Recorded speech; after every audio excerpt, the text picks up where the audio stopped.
said to his son, இது வந்து ஒரு கேட்டகரிப்பா. இது ஆக்சுவலா என்னன்னா, father said to his son. இந்த மாதிரி கொஸ்டின் நீங்க பார்த்தாலே இந்த மெத்தட் எடுத்துக்கலாமா? ஒரு ஃபாதர் சன் கிட்ட என்ன சொல்றாரு? My age is your present, my age is yours present.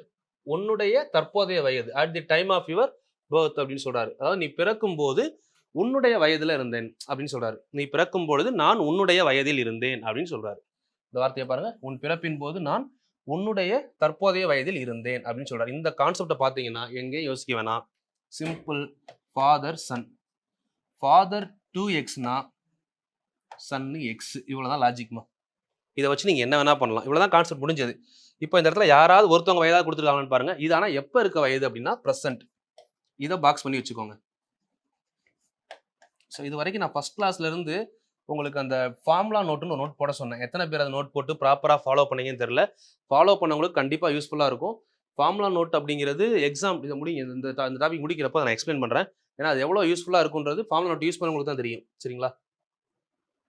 உன் பிறப்பின் போது உன்னுடைய தற்போதைய வயதில் இருந்தேன், தற்போது தந்தையின் வயது 40. எஸ், இதில் ஏதாவது ஒரு வயது கொடுத்துருப்பாங்கப்பா. அதை வச்சு நம்ம ஆன்சர் பண்ணிட்டு போய்கிட்டே இருக்கலாம்.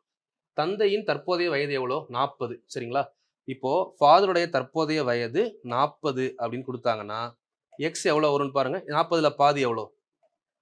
20 தானே? இவ்வளோதான் முடிஞ்சது. தந்தை மகன் முடிஞ்சது. ப்ரெசன்ட் கண்டுபிடிச்சிட்டோம்.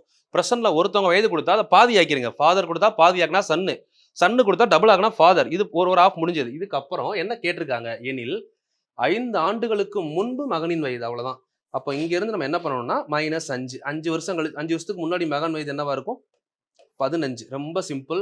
அப்போ நீங்க என்ன பண்ணணும்னா இப்போ நான் சொன்ன ஐடியா, ஃபர்ஸ்ட் தந்தை மகனிடம் கூறினார் உன் பிறப்பின் போது அப்படின்றத பார்த்தாலே ஃபாதர் சன்னு 2x எக்ஸ் இதை முதல்ல எழுதிடுறீங்க.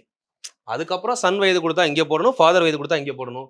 ஃபாதர்ல பாதி ஆகுனா சன்னு, சன்னை டபுள் ஆகுனா ஃபாதர். இது ப்ரெசன்ட். ப்ரெசன்டோட கொஸ்டினை முடிச்சிடலாம். ஒரு சில டைம் என்ன பண்ணுவாங்கன்னா 5 வருஷத்துக்கு முன்னாடி இல்ல 6 வருஷத்துக்கு பின்னாடி. முன்னாடினா கழிக்கணும், பின்னாடினா கூட்டணும். சரிங்களா? ஹென்ஸ் அப்படின்னா ஆஃப்டர், அகோ அப்படின்னா பிஃபோர், முன்னாடி. அவ்வளவுதான். இதுக்கான ஆன்சர் 15பா.